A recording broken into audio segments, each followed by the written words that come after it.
Star Wars en série télé, c'est quand même pas mal.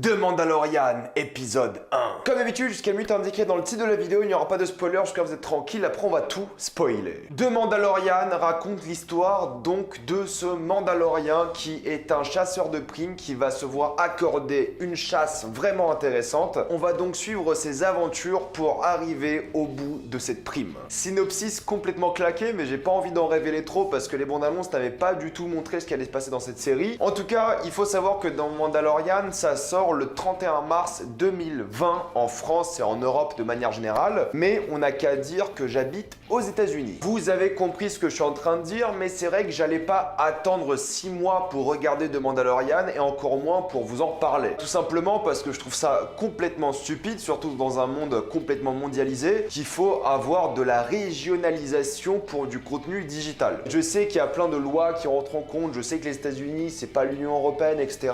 Mais ça fait quand même chier d'attendre 6 mois pour une série Star Wars que j'attends depuis quelques temps quand même. Donc techniquement, ni vous ni moi, nous n'avons vu cet épisode, c'est pour ça qu'on va en parler aujourd'hui. Et s'il vous plaît, dans les commentaires, ne partagez en aucun cas des moyens, mis à part le fait d'habiter aux États-Unis pour regarder cet épisode. Je condamne tout autre fait que celui d'habiter aux États-Unis pour avoir accès à Disney+.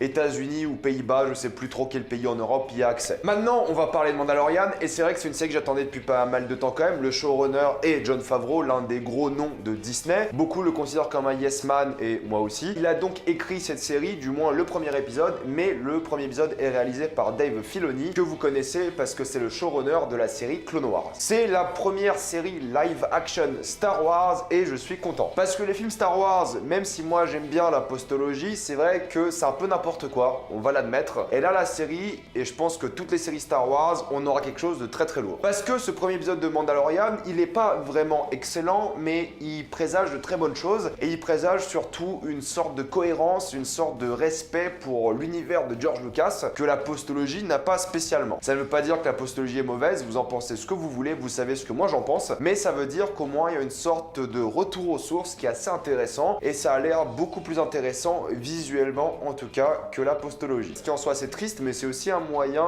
de réparer ses erreurs et de donner une sorte de vent de fraîcheur à la saga Star Wars et je pense que c'est bien parti. Ce que j'aime beaucoup à propos de cette série, du moins de ce premier épisode, c'est qu'il y a vraiment de l'argent qui a été mis dedans et j'ai quelques soucis par rapport à ça dans le sens où c'est un épisode qui dure 38 minutes, je pensais que ça allait être un format de 8 fois 1 heure, mais pas du tout. Ça sera sûrement un format de 8 fois 38, 45. Je m'attendais à un peu plus, mais vu l'argent qu'ils ont mis dedans, vu les effets spéciaux, le maquillage, etc., on va en parler, ça m'étonne pas trop non plus. Donc ça sera un format assez court, ce sera une série qui va durer, je pense, par saison environ 5-6 heures, et c'est plutôt pas mal. Mais j'avoue que je me suis habitué aux épisodes pour des séries à haut budget comme les séries HBO d'1 heure. Concernant les effets spéciaux, il y a quelques scènes qui je trouve sont assez mal foutues dans le sens où on remarque que c'est vraiment studio, on remarque le fond vert, on remarque vraiment que c'est pas du tout réel. Et t'as d'autres scènes où c'est vraiment des décors qui ont été construits et ça se voit. Et je trouve que la série, je pense que ça sera pas le cas pour la première saison, mais elle doit vraiment mélanger les deux parce que là, des fois, on a juste des décors fond vert et c'est juste pas beau à voir. Et des fois, t'as un mélange des deux qui est vraiment appréciable. Et je pense que c'est ça que la série doit viser le plus souvent, le mélange des deux. T'as des vaisseaux qui ont été construits, t'as des enclos qui ont été construits, mais sinon, il y a une sorte de scène sur un speeder à glace que j'ai trouvé immonde à regarder parce que,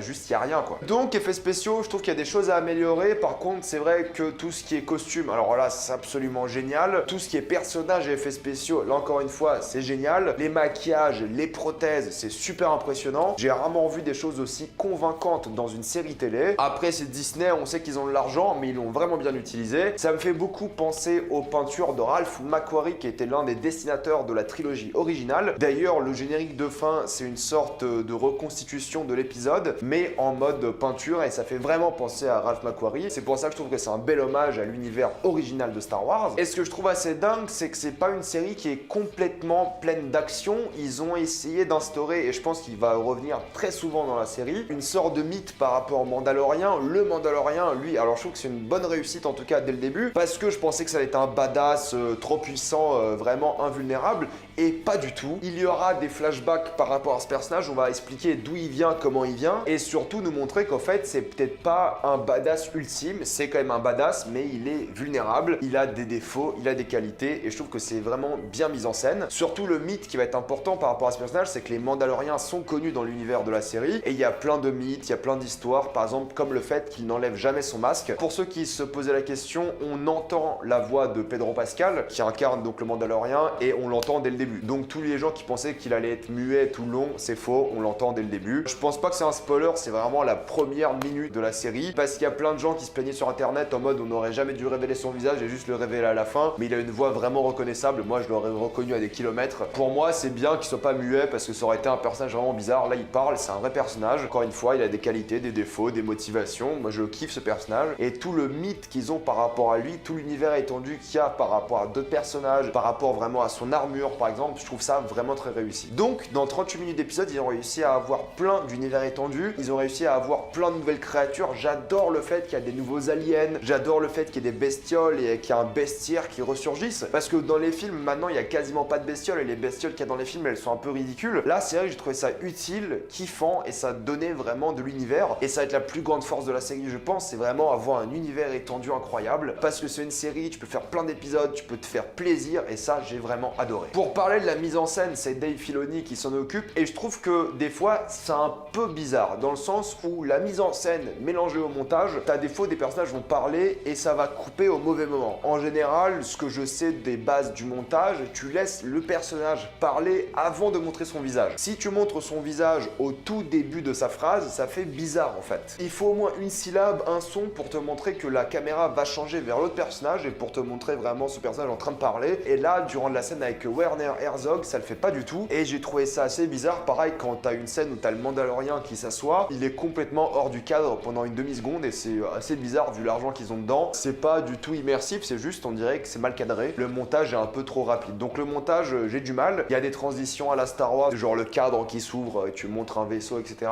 Mais sinon, le montage est amélioré. Il est encore une fois assez bancal aussi durant les scènes d'action, surtout à la fin, il y a une grande scène d'action. Il est moins percutant que ça aurait pu l'être. Mais en soi, j'ai bien aimé les différentes positions qu'il y avait par rapport aux scènes d'action. Les dialogues, bon, c'est du chant contre chant, c'est pas très intéressant. C'est souvent des gens qui s'assoient et qui parlent et puis c'est tout. Mais sinon, l'action, j'ai trouvé plutôt bien foutue. Les effets spéciaux de l'action aussi. Les acteurs, je pense qu'ils vont avoir du gros potentiel. Bon, déjà Pedro Pascal, forcément, Werner Herzog. Il y a aussi Carl Weathers, il y a la voix de Taika Waititi qui fait la voix d'un robot par exemple. Quand tu connais sa voix, c'est vrai que ça m'a un peu sorti du délire au début parce que je fais ah ouais, c'est la voix de Taika Waititi, mais après c'est que ça passe plutôt bien. Et ce qui est intéressant aussi, c'est que ce n'est pas au format télé 1,85 mais au format cinéma 2,35, donc ils vont vraiment viser l'expérience cinéma avec la série. Vous allez avoir sur votre télé ou sur votre téléphone, peut-être un peu moins sur les téléphones parce que maintenant les téléphones sont un format de 19 neuvième et le format 2,35 c'est l'équivalent de 21 neuvième. Vous allez avoir des bandes noires en haut et en bas, c'est tout à fait normal. Maintenant sur les séries en général, surtout sur Netflix, c'est des formats 19e. Du coup quand vous regardez sur votre téléphone, vous avez genre aucune bande noire. Là vous en aurez quoi qu'il arrive, télé ou téléphone. Le seul moyen de pas en avoir c'est sur un projecteur ou au cinéma. Ou d'ailleurs sur un écran 21 neuvième. Et en plus la musique, je trouve qu'elle faisait un mélange entre un Star Wars et un western, et c'est un peu ce qu'on va avoir dans cette série, c'est complètement un western galactique. Et c'est ce que j'ai toujours dit sur Star Wars, il faut qu'il y ait plusieurs genres de Star Wars, il faut qu'on arrive à vivre un monde où on aura un Star Wars d'horreur, même si ça me semble assez étonnant de la part de Disney, peut-être un jour, un Star Wars plus solitaire, peut-être le film sur Obi-Wan sera un Star Wars plus mélancolique. Il faut jouer sur tous les genres du Star Wars, et ce genre-là, ça sera vraiment le western pour The Mandalorian. Et je suis assez excité à l'idée d'avoir un western Star Wars, je trouve ça plutôt cool. Et pour conclure The Mandalorian épisode 1, je trouve que c'est un bon pilote qui est pas du tout incroyable parce qu'il y a des problèmes de montage, des problèmes de cadrage. Je trouve cependant que l'humour est plutôt bien géré, il y a un vrai dynamisme et un vrai humour Star Wars et pas du tout Marvel. C'est un humour assez subtil et qui dérange pas du tout la dramaturgie de la scène. Il y a aucune blague qui est faite durant la scène d'action de l'épisode. Donc musicalement c'est intéressant, visuellement c'est vraiment sale la gueule, sauf à un certain moment concernant les effets spéciaux. Les acteurs sont vraiment prometteurs, il y a vraiment rien à dire, c'est un bon pilote qui donne envie de voir la suite, surtout pour le mythe et l'univers étendu que ça va construire. Moi je suis assez excité de voir cette série, je ne vais pas attendre le 31 mars pour voir la suite. Si cette vidéo fait des vues parce que ça vous intéresse et parce que les gens ont regardé la série, je ferai l'épisode 2, 3, 4, etc.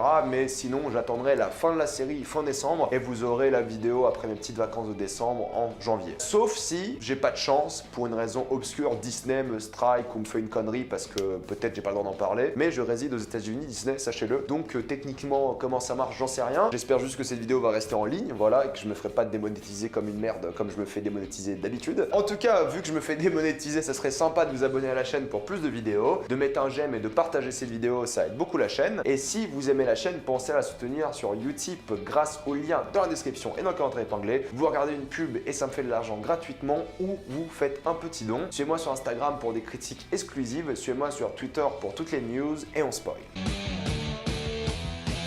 Il y a vraiment 3 scènes dont j'ai envie de parler dans cette partie spoiler. Je sais pas trop ce que je peux montrer niveau image du coup, mais c'est la scène de la forge que j'ai beaucoup aimé parce qu'on voit vraiment qu'il y a un rituel, on voit vraiment qu'il y a d'autres Mandaloriens qui sont en vie. On voit que ce personnage de Mandalorien est un youngling, donc sûrement quelqu'un qu'ils ont adopté pour qu'il devienne un Mandalorien. Donc il s'est passé un drame quand il était enfant, ce qu'on voit dans les flashbacks, et il est devenu un Mandalorien parce qu'il a été sûrement recueilli par des Mandaloriens. Donc il est vraiment lié à la cause, on aura sûrement des révélations sur son passé. C'est intéressant de voir vraiment comment l'univers des Mandaloriens fonctionne. Le délire avec la forge, moi j'ai vraiment kiffé parce que ça faisait vraiment création d'une épée et tout ça pour une épaulière, mais elle est vraiment stylée. J'aime beaucoup aussi qu'il soit plutôt vulnérable quand il se bat contre les différentes créatures sur la planète désertique. On voit que c'est pas un mec parfait, on voit que c'est un mec qui est impatient, on voit là que c'est un mec qui a quand même une personnalité et ça c'est vraiment cool. Ensuite j'ai envie de parler de la scène d'action, je trouve qu'elle était vraiment bien foutue et ça montrait bien l'enjeu de cette série. Il fallait récupérer cette récompense quoi qu'il arrive et il y aura plusieurs fois des robots chasseurs de primes dont j'ai trouvé les effets spéciaux vraiment convaincants. Je sais pas s'il y a des effets pratiques qui ont été faits là-dessus, mais en tout cas j'ai trouvé ça vraiment nickel. Et concernant cette fameuse fin, le fait que ce soit un petit Yoda, une créature qui ressemble en tout cas à la race de Yoda, je trouve ça giga intéressant parce qu'on n'a jamais vraiment abordé, en tout cas de ce que je sais, l'univers Star Wars. Peut-être qu'ils l'ont fait dans Clone Wars, mais j'ai pas vu Clone Wars, du moins pas dans son intégralité. J'ai jamais vu un bébé Yoda et là ça a l'air vraiment cool. Il y aura sûrement une sorte d'affinité à la force probablement parce qu'il y a plein de théories, enfin surtout à l'époque de Star Wars, que toutes les créatures comme Yoda